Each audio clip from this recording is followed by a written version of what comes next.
Hi everyone, it's Nick. Welcome back to my channel. Okay, in today's video, we are going to talk about de-influencing, home decor products that you don't need. These are things that I see being talked about on social media all the time by influencers, which I guess I am one. And these are the things that I think that you don't need. They're hyped all the time on the socials, and I think that they are not worth your money. So let's get to it. Okay, so first I also just want to say, what is de-influencing? Because I think it's such an interesting trend that's still going on. It's basically people recognizing that influencers peddle a lot of stuff, and actually we don't need it. We're maybe a little bit sick of it. And I think what people don't realize, which I just want to talk about, is like how much money people make being influencers, because I think it is so fascinating. It's not just about how much money they make, like total, it's about how you make money, and I think people don't realize this. It's like you can't out-consume an influencer because influencing is so weird. It's such a stupid job, but like you really make money off of changing out your space. Do you know what I mean? Like I do home stuff here on YouTube, and I don't think people really realize, but like I profit from swapping out stuff in my home. Because if a brand reaches out to me and says, hey Nick, we would like to give you a new chair like this one, right? Like they want to give me, I actually bought this chair, but like if I wanted to, get a free chair, not only would I get a free chair, I could sell this chair, I could make money off of the affiliate link that I could then post to you guys, that you guys could then click on the link, and I make a little bit of a commission on the chair. I'll get to commissions and stuff later when we start talking about Amazon. But then also I make money on the fact that brands could pay me in order to take the chair. So you, civilian out in the world, are spending money that is money that you've worked for hard in you worked hard for that money in your job, and you're spending money to buy chairs, and I'm making money off of swapping out chairs. You can't compete with that. So let's take a minute and just talk about that. Like just let that sink in. You cannot out consume an influencer, because for them it's a business and it's a way for them to actually make money. Swapping things out, changing things and getting new stuff, rearranging their home is profitable for an influencer, while it is a cost to you. So unless you're independently wealthy, in which case great for you, you probably can't out-compete. And you know what's really wild to me is that the audience, you, demand it. Like, do you know how many comments I have seen by people saying, your background's looking really stale, Nick. You need to swap out that clock. You need to get rid of that light behind you. You need to change your couch, or I don't like the lamp you have in your background, or that's super dated. People want me to change my space. So I'm like, okay, so the audience wants me to change my space, and I make money changing my space. But like, I like where I live. I don't want to change my house. Do you know what I mean? Anyway, let's get to the items. Okay, the first thing that you don't need is mass-produced Wabi-Sabi objects.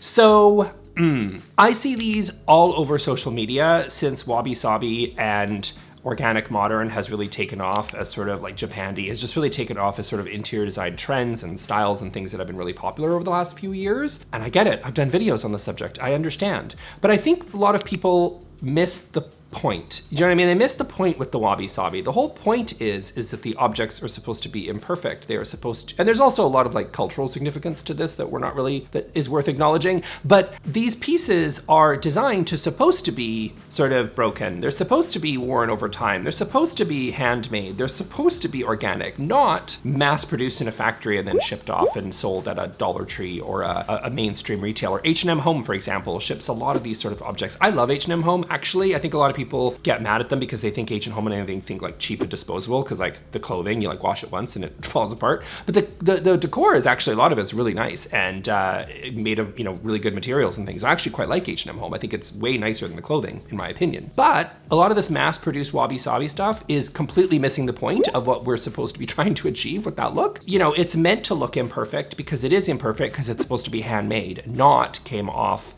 of a assembly line in Vietnam or something. That's not the point. That's not the point of what Wabi-Sabi is supposed to be. So, I would say, personally, buy pieces that, of course, you would make it yourself because you have more talent than me, then go for it. That's great. Or if you want to buy something that is vintage, that is maybe a little bit worn and broken and whatever, and patina it over time, that's lovely. Or if you want to support somebody who actually hand makes things that are not super perfect, like bowls or, whatever, dishes, whatever you want to buy, then I think that's awesome. Like, go for that too. But the mass-produced stuff, I see it all over social media, and I get it, because remember, the mass-produced stuff is profitable because you can link to it on social media. The handmade stuff made by some artisan down the street is not linkable and therefore not profitable to an influencer. So we all miss the point, is basically what I'm saying. Okay, next up is acrylic food packaging. Okay, this one is all over TikTok and it drives me crazy. So this stuff you see oftentimes linking to Amazon, and let's talk about Amazon for a second in the world of influencing, because I'm gonna let you in on some secrets. Okay, so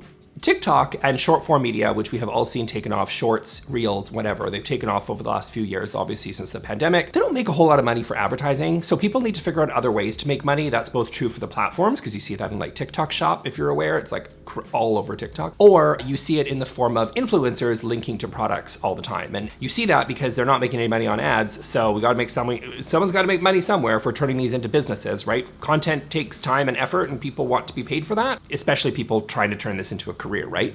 Because it is a business for a lot of people, including myself. So you're like, okay, well, how do you make money? You link to things. Here's the thing about links, affiliate links. If you don't know, again, what that means is you click on the link in the description or in the TikTok Shop or whatever, and the influencer makes a little small commission off of that and you don't pay any more money. But, you know, is that a fine thing? Sure, it's fine. People do it all the time. It makes sense. But here's the thing. You actually don't make as much money off of some links as much as you think you do. Like when I talk about a Crate and Barrel couch, for example, the reality is even if like 300,000 of you watch the video, most of you are not gonna buy that couch. In fact, I would say you can count on one hand the amount of people that'll actually buy that couch, because it's a big purchase. No one just buys $2,500 couches because I said so. There's only a few people that probably actually click on those links and actually make money on them. So, and then you got Article and IKEA, like they don't even have affiliate link programs. I don't make any money off of those links, and that's fine. Like it's not it's okay. It's not a big deal. But you don't actually make as much money on like West Elm or Crate and Barrel or whatever as much as you might think. One exception. Amazon. Amazon, nothing converts like Amazon. People click on Amazon and it's not just what you buy from Amazon, it's also like what else you kind of got. Like if I recommend, hey guys, you should buy the Forex, which I love, I genuinely love it. And that's the thing, I do Amazon videos too, but I really stick to stuff I genuinely love. And so the Folex is sorry, did I say Forex earlier? I meant Folex. Anyway, the Folex cleaner is awesome. I've used it for like a decade, it's great. But here's the thing, if you click on the link and you go to Amazon and you then buy like diapers, I actually make a commission off of your diapers. And I don't think people realize that. And people buy lots of stuff from Amazon. They buy billions of dollars worth of stuff from Amazon, right? So Amazon converts like nobody else, and that's why you see so much of this crap centered around Amazon. Way more stuff on Amazon. You don't sell as many couches as you think, but you sell a lot of stuff on Amazon, and people are making thousands or tens of thousands of dollars a month on Amazon. And that's why I think you see so much of this crap on social media. Okay, so this is when you go to the store, you buy orange juice, you come home, you take it out of the packaging and you put it in these little acrylic juice/milk cartons in your fridge.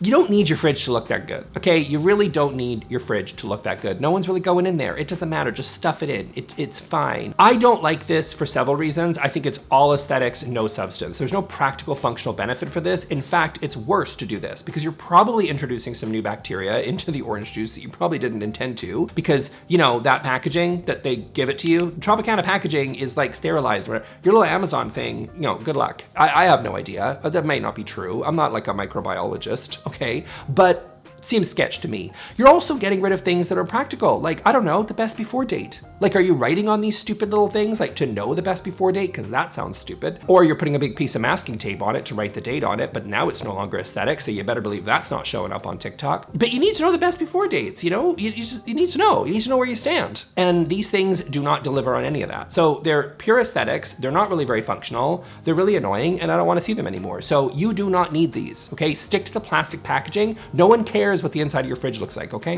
Okay, next up is fancy countertop water dispensers. I have seen so many of these and I'm really tired of them. Again, they link to Amazon mostly.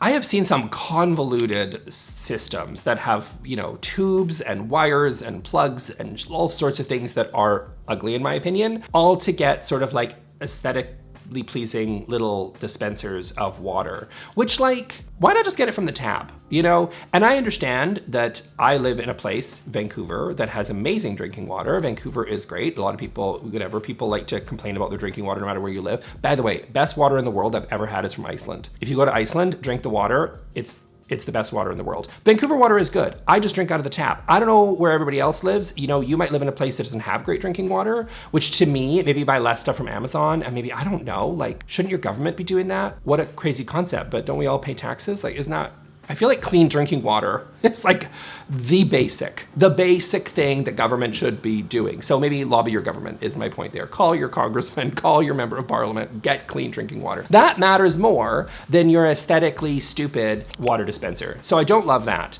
I think that these things are really silly. I see them all over the place. Some people buy these big, massive plastic containers, which is obviously not sustainable. And then they sort of have these weird, stupid setups, all to have these little aesthetic water dispensers. And I don't like it. Exception, if you decide to get a soda stream, I'm okay with that. If you love sparkling water, go for it. That one is acceptable. There's no extra cords usually attached, and they're really functional, and it's not easy to get sparkling water anywhere else unless you want to buy all the cans. But I would say that the ones that are just doing plain old tap water, no. Dumb. Okay, next up on my list, I'm out for blood today. I don't know, I'm in a mood. I woke up in a mood, okay? I've gone off coffee, I've switched to tea. I'm not pleased about it, but that's okay. I was getting headaches, so now here we are. I'm just sticking to tea, and it's like, they did not catch me on a good day here on the TikTok. Okay, so, the weird ice cube trays. Can we stop with the like, they're all like, they got rose petals in them, which is stupid because I don't want to drink a rose petal. We've got the sphere ones, we've got the cube ones, we've got the unless you want a very specialized ice cube for like a whiskey or I don't know, like a cocktail of some sort. But like, these are all so stupid because the trend is just to have like monthly refill of all of my ice cubes, and they have all like 14 different types, and they've all got these little acrylic organizers. Well, I'll get to them in a second. And these ice cube trays are just like, they're out of control. You don't need that much ice. Ice is ice. And then some of these ones are like, here's the big reveal. And I'm like, there's no big reveal, it's ice. Like, we don't care. It's just ice. And they've got stars, and they've got moons, and they got whatever. I don't know. Are you children? Like, if you're children, maybe they appreciate some funky ice cubes, but you know, I grew up and just had regular old ice, and look how I turned out. So I don't know. I just think these things are stupid, and they're overconsumption and kind of expensive. This spherical one, $21 US.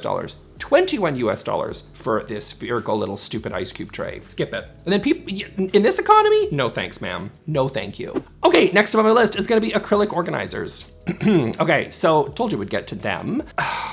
If they provide some sort of basic functional use and you want to have like one on your countertop or something, maybe in your bathroom, because you think that's actually gonna keep you organized, then go for it. But I just think so many of these things end up getting messy, they end up getting gross, and people just over-consume the amount of organizational systems that they think they're going to use. I'm fine if you've got like a catch-all or you wanna genuinely use them to organize your life. I think that can be fine. But a lot of these TikToks just really feed into this overconsumption of plasticky trays that just are just more plastic. I want less plastic. You know what I mean? I want less plastic in the world, not necessarily more. Now, if they are durable and you're gonna actually use them and you're gonna keep them for a very, very long time and they actually work into your like organizational system genuinely, please see my video on how you're organizing your home wrong. You might get some value out of that one, by the way, that video. But you know what? Like, if you genuinely feel like you're gonna use these long term, then go for it. I guess they can be, if they get lots and lots of use, then I guess that's okay. But the overconsumption of these trays is getting completely out of hand. Because again, in the age of influencing, it's not enough to buy 3 trays and then use them forever and ever and ever,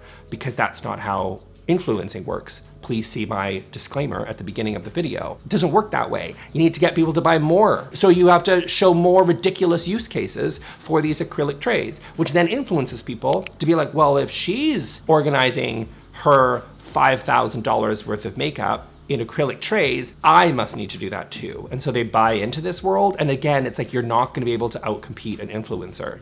You're not gonna do it. You can't do it. Tell your kids, by the way, because I feel like kids, especially, I mean like teenagers, I get so many parents that say, can you please explain to my 17-year-old daughter how your job works? Because she is pretty convinced that she's gonna be able to keep up with some Twitch streamer or YouTuber. And I'm like, girl, you're not gonna be able to. You're 17. The person you're following will always outbuy you. So just like, let it go. This is how the industry actually works. Okay, that's it for me for today, you guys. You got me in an angry mood. I'm not gonna lie. I'm just a little, I'm gonna go have another mug of tea and hope that's a substitute for coffee on some level. It ain't, by the way, tea drinkers, it's not. Anyway, I'm gonna go have a mug of tea and move on with the rest of my day and maybe in better spirits next week. But hope you enjoyed this angry rant about Amazon and influencing, and I'll see you on the next video. Thanks, bye.